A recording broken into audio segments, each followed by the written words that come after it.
Well, greetings. I'm going to share the details of my first bow and arrow buck shot in Michigan in 1988.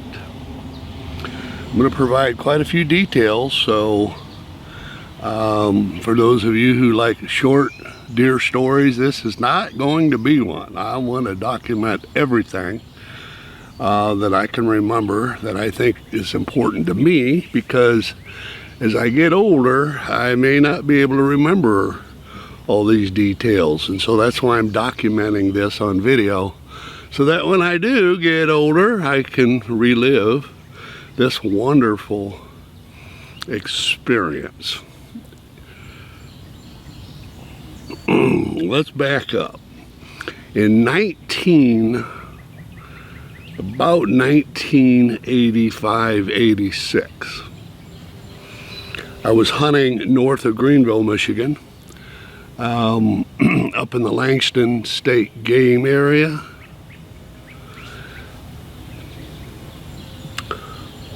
Turn left on Newcomb Road, go over to McBride, I think, hang a right. You have to hang a right, and it goes north.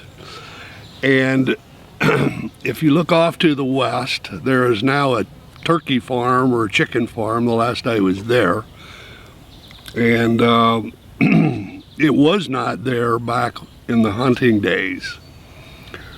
There was you had a big open field that either had soybeans or corn planted in it, depending on which year they planted. And right at the edge of that field was state game area. So I hunted a big old oak tree. There was in the corner section of the state game area in that field, there was a big old oak tree. And it had a big limb on it. I didn't see any need to put a tree stand there, because I could stand on that limb and see out over that field and pretty much get a shot at anything I might want to shoot at. Or I could sit down on that limb. I was much younger then. Again, I'm almost 79 as of this videotaping, so back then in 1985 I was, what, 40-ish?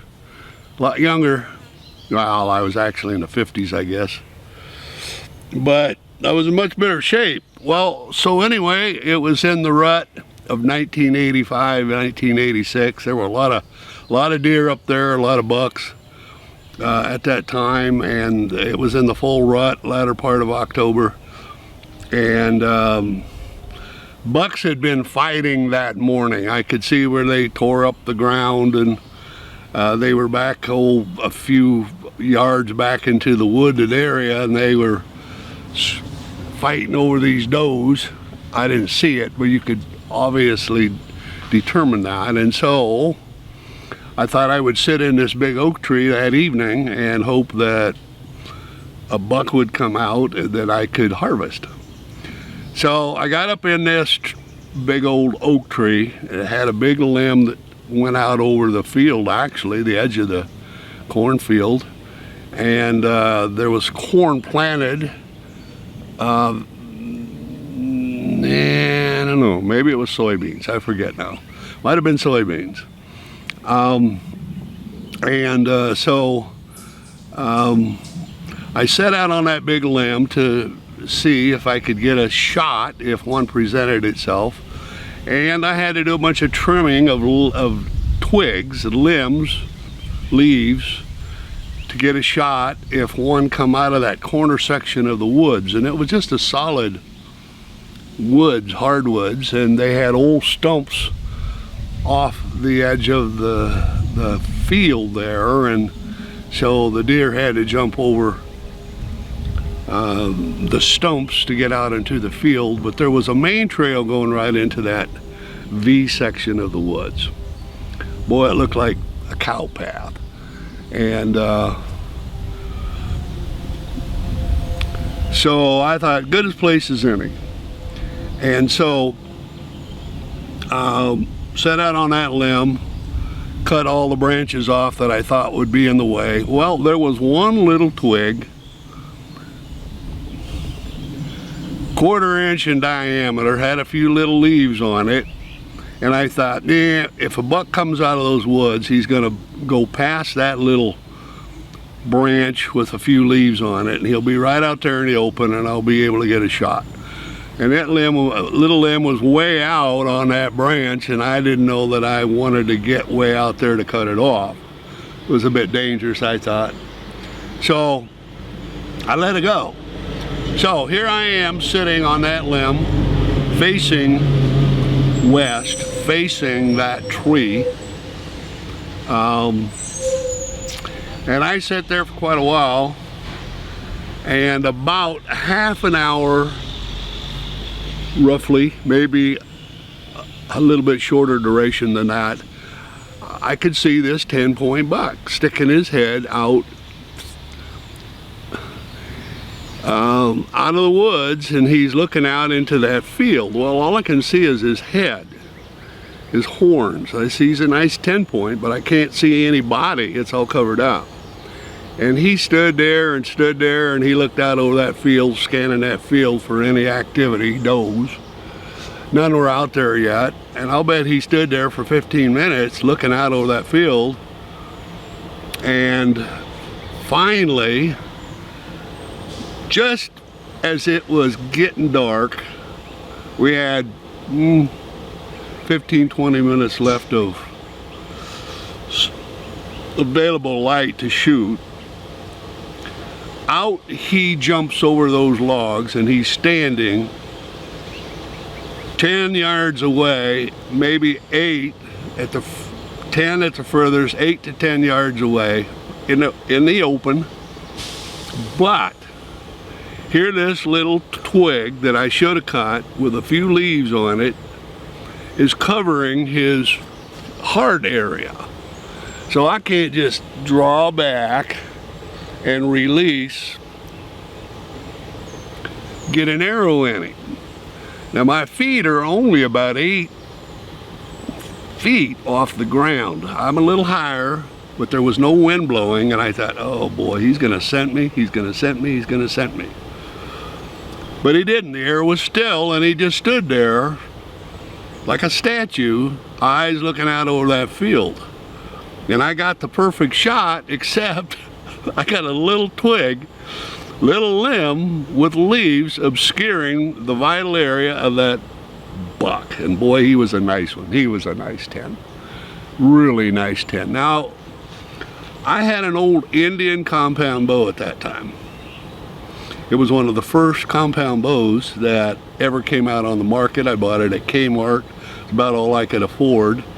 And it had about a 33-inch draw length, maybe 32 inches at best, and I'm 36-inch sleeve, so I've got a 36-inch draw length, so I couldn't hold the bow out straight like you're supposed to. I had to bend my elbow pulling that thing back, which put strain on my arm. I couldn't lock it. If you're a bow hunter, you know what I mean. So I couldn't hold that bow back very long, not really. But I never planned on doing that anyway. I would adjust and get an arrow off quickly or not take the shot. And so I'm thinking, well, there's only one way to get an arrow in this buck, and I'm gonna have to bend down if he will let me. Again, I'm right in his peripheral vision. All he's gotta do is see a little movement and he's gone. But I know he's focused on finding him a doe in heat or more. So I had that as a plus. So I slowly begin to lean down. It's very, very slow until my right cheek was almost kissing that limb. Now again, remember, I'm sitting on that limb, but I got to get down that low to see his heart lung area. And so I'm down there, and he's still frozen like a statue looking out over that open field. And I thought, okay, I'm gonna slowly pull this bow back, which had no let off. If you ardent bow hunters know, there was no let off on this compound bow to speak of. It was about a 45, 50 pound compound, no adjustable. So I slowly pull it back as my chin is touching the limb, and I managed to get it drawn. But by that time it had taken like a minute for me to slowly pull that arrow back in place to where I could release, get an eyesight release. So by that time, because it was so difficult, my arm was shaking, you know, my arm was shaking like this, and I'm talking to myself and say, steady down, you know, you gotta steady down here to get an accurate shot. So I did my best. It still was shaking, and I kind of shook into the position, couldn't hold it any longer and let it fly. Well, it was so dark by that time, I couldn't tell exactly what happened. The deer jumped, he took off running right by me underneath the limb, didn't even know I was there, I don't think. Took off running down that wooded hedgerow, down the edge of that field, going north for about 50 yards, and then all of a sudden turned left and went into the woods, and that was the last I saw him. So I got down out of the tree. Here was my arrow stuck in the ground. I had some hair on it, a little hair, but no, couple of little spots of blood. But as I trailed where he ran, there was no blood coming out of him. And really, I could tell that that arrow did not go through him. What I had done was just skinned him. Most likely went right underneath his brisket. And so there was no lethal shot. There was no point in even trying to follow him. I did for a while with flashlight, but there was no blood. I knew I didn't hit him. And a couple days later, I went out and I shot that bow sideways with a 10-yard pin and saw that I was shooting 10 inches lower than I would if I held the bow upright and shooting it that way. So it was a lesson learned, but boy, I was disheartened, but I was determined to hunt that tree again. So the following year, or maybe two, time has gone by and I don't remember exactly time frame, but in '88 we had rain for about 3 weeks solid. Man, did it rain hard that fall. And it was just before bow season, which was October 1st, 1988. It had rained and rained hard, and it seemed like it was never going to quit for about 3 weeks. And then on a Saturday, it was supposed to clear up, and by that evening we would have dry weather. So I beat feet up to that location, got up in that tree with a new bow. I had a Hoyt Easton adjustable 45 to 70 compound bow. Had my right draw length, had a lot of power. Didn't have the let off that you get today, you know, with compound bows. But it was better than the old Indian compound that I had by far. At least I could shoot it accurately with my arm stiffed out. And thing was, I didn't have a chance to practice at all with that bow that year. Normally you go out and practice until, you know, your muscles get in shape and you're confident in what the bow's doing and what you're able to do. But I was so busy working and other things crowded in, and I didn't get a chance to do any practicing at all. In fact, I thought, well, I'll practice into the first part of October. By the time the rut comes around in last week of October, first week of November here in Michigan, I should be able to shoot accurately. So that was the intended plan at that time of the year. Well, so I got up in that tree, and it's about 5:30. Little early, and all of a sudden out of the woods trots 2 deer out about 60, 70 yards. They trot out of the woods, right out into the field, out 10, 15 yards into the cornfield. The corn wasn't very high that time. I had a bad batch of corn. But they ran out there slowly, stopped, and started munching on ears of corn. And I thought, well, doggone, isn't this nice? At least I'm seeing 2 bucks. And one looked like to be about a 6-point, though I didn't have binoculars, so I couldn't really tell.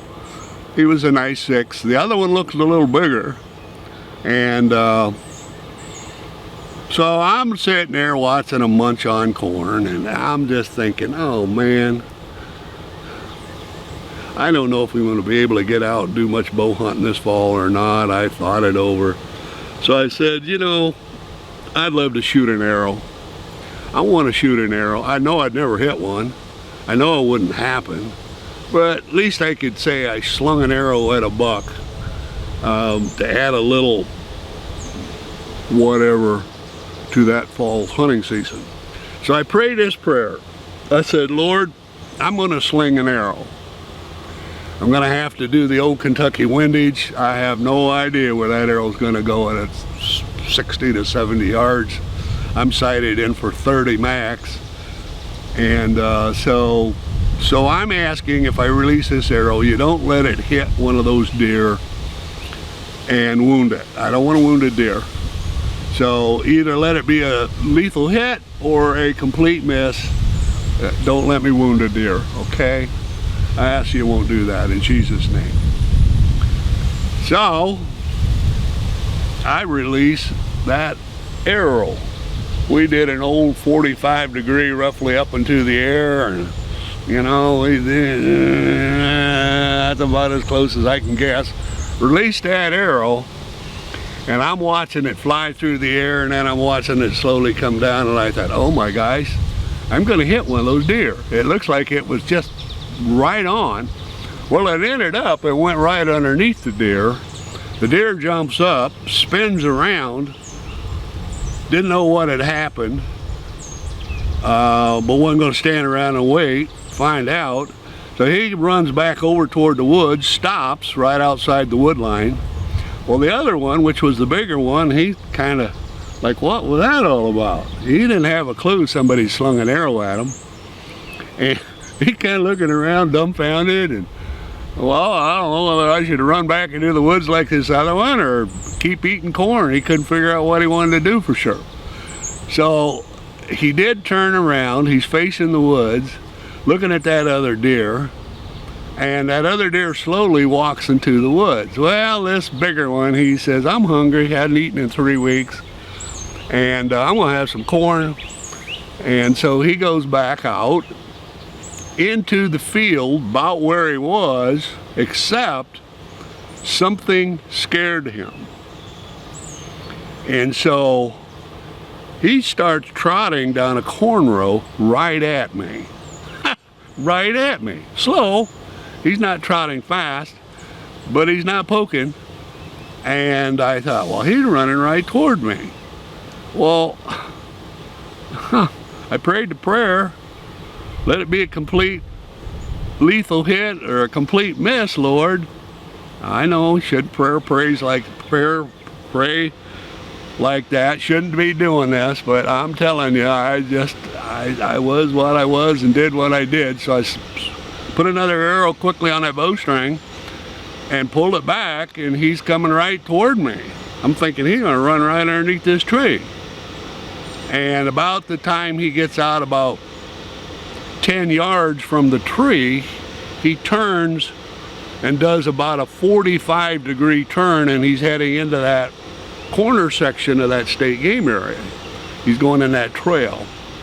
And I thought, he's going to come out of that corn. There's about 10, 12 feet of open area from the edge of the corn to the woods. So he'll be right open, but he's moving quick, and I'm going to have to take a, a running shot, a moving shot, which I never did. I'd never considered taking one. But I thought, what the heck? So he comes out, and I'm following him. He's about to go into the woods, and I release, and I thought, that looked pretty good, felt pretty good.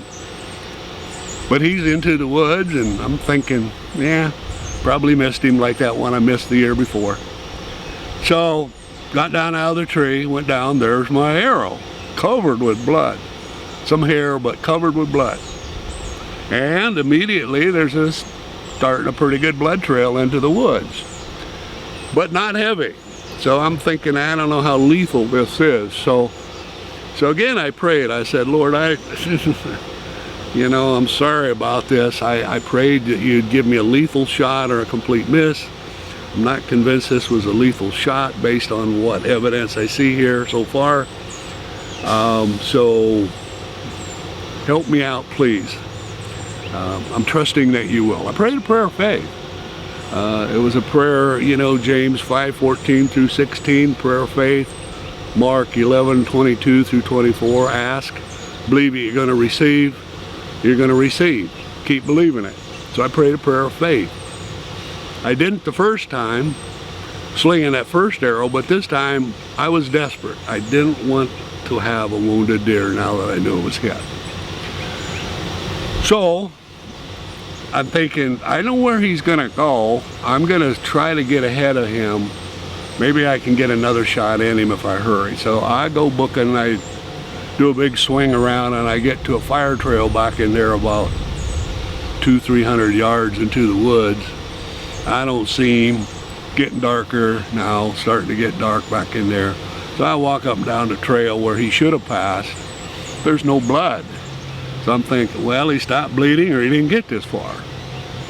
Well, if it was a lethal hit, he probably didn't get this far. So then I went back, but I did swing, a big swing to the right or east of where I had released that arrow at him, and nothing. Absolutely no blood, no sign of him. And so I'm coming out. I can see the field out through the hardwoods, and I'm way out about 100 yards, 75 to 100 yards east of the tree that I shot from. And now I got to work back in closer to that tree because I had a pack there that I had left, and I wanted to get that before I went back to my car. So I'm walking out, and I don't go in that much further ahead, and I'm looking, I'm only 50, 75 yards from the edge of that cornfield in the woods, and I looked and I see what looked like a twig, a branch sticking out of the ground, and I looked and looked, didn't have binoculars like I said. Nah, that's just a tree limb. Can't be. Well, I get a little closer. That looks weird. Next thing you know, I see a deer horn. Next thing you know, there he is. Oh my gosh, I went over. He was deader than a doornail, and I was so tickled. Oh, I was praising God that he didn't get away. It wasn't that I needed to get a buck. I'd shot a lot of deer prior to this, so it wasn't, you know, that important that I got the deer. I just didn't want him to be wounded and not get him. So I went over, checked him out. It was a heart shot, a perfect heart shot. Arrow had gone through him. He bled mostly internally and died right there. And so I gutted him out real quick. Knew I was going to have to pull him out, you know, through the dark with my flashlight. Well, I got into the pack, realized that I had left the battery on, the flashlight on, and didn't know it, so the batteries were dead. So now I got to pull him back to my car, which is about half, 3/4 of a mile through the dark. So we did that through the corn patch, and got him back to the car, and then so I had him. And now I'm going to show you the mount. I'm going to show you what he is. He's still got dust on him from hanging in my wall for nearly 40 years that I've never cleaned off. But this is him. Let's see. Yeah, that's him. And I guess you'd call him about a 1 to 3.5 point. Call him 3. He had some, you know, some kind of abnormal horn. But he was the heavier buck of the two by weight, and you know, he was legal, and so I was thankful to get him. But here is the neat part of this story, if I haven't put y'all to sleep or bored you to death by now. We'll put the old feller down here and come back. Because I had been hunting for several years with a bow and arrow. I did not want to shoot a deer, a doe. I wanted to shoot a buck only, and I had passed up some small bucks. Probably could have got them. Definitely shot all the does you could imagine, but I let them go because I had shot a lot of deer growing up in Oregon when I hunted as a kid. I had gone to bow hunting because I was a frustrated rifle hunter out here in Michigan. Found out Vietnam was pretty safe. Found out over here on November 15th, opening day of rifle season, there's crazies out there that'll kill you. They'll shoot at anything. Anyway, so went to bow hunting because of that, get away from hunters. I thought I want to save, you know, I've never had a deer mount, never had a desire to have a deer mount. Not a big deal to me. Never even hung up horns, just haul them off to the dump as a kid growing up. Some people hang them up, not a big deal to me. Got the deer, got the memory, that's all I needed. So with this deer head, it meant something to me. I had hunted 10 years without a buck, you know, and it's like, I want to keep this mount. So I took it to a local taxidermist there in Jenison, Michigan at the time. That's where we lived as well, and took it to him, and I said, what would it cost me to have this deer head mounted? Well, he said something like about $110, $120. Well, that was a lot of money back then. I did not have that much money to spend on a deer head hanging on my wall, which I told him. He said, well, tell you what, under the circumstances, your first buck, he says, why don't I go ahead and mount it when I get time, and I'll just throw it up in the attic, throw it in the back, and if you want it, it'll be there, you know, and I can sell it. He said people always looking for a deer mount and want to brag about a buck they shot and never got out of the car, never got out of the house to do it, but they'll hang it on their wall and tell this big buck story to people who are gullible enough to listen. He said, a lot of those people call me up looking for deer mounts. He said, so I can sell it, I can make my money, no problem, but I'll just keep it for a year or two, and you know, if I don't hear from you, I'll just go ahead and sell it. That's okay. I said, yeah. Not that big of a deal. So, some years go by. I had thought about it. I had money that I could have picked up the deer mount with, but I just thought, I don't know, this is fine for everybody else, but it's just, to me, it's a waste of money. He's probably going to charge $500 by now in interest as it goes. So I just let it go. I let it go for 8, if not 10 years. It finally was a memory that slipped away. But I had regrets. From time to time, I had regrets that I didn't pick up the mount just to have it. And so one day, phone call comes in. Says, is this a Norm Rasmussen living in Jenison area? I said, yeah, it is. He said, well, you probably don't remember me. I'm such and such and such and such, and I have a taxidermist business out of my house, and you left a buck mount or a buck head here several years ago, and you told me you weren't sure if you could pick it up or not, and I said it was no big problem. Well, he said, we're moving.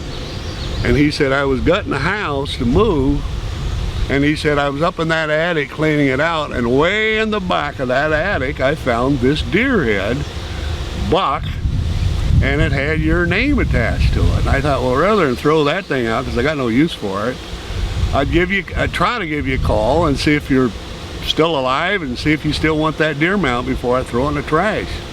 So, you want it? I said, you got that deer mount? What are you going to charge me for it? He said, well, $10 more than what I quoted you before. I said, I will be over there so fast, make your head swim. Went over, got the deer mount, and again, that's him. And though he's not very big, he's not a bragger, but he is, you know, the first buck I got, and I was so thankful the way the whole thing went. And I left out one thing. I prayed, God, if it's that important, let me have that deer mount. It's just one of those personal things that would be nice to have a memory of. And thought it was a real selfish prayer, which it was. But lo and behold, it seems as though he took me up on it and saved that deer head. And so I had told him, I'll try to glorify you somehow, some way, Lord, if you let me have that deer head, and forgot all about it. So I don't know that it glorifies God, but that's my first bow and arrow buck in Michigan. That was in 1988, and that's been pushing 40 years since I got him. So with that, we're just gonna sign off, and if you young bow hunters are so inclined to go out and shoot your first buck, I fully recommend you go out and practice and make sure you're dead accurate with that bow and arrow before you go out there and release an arrow at a buck.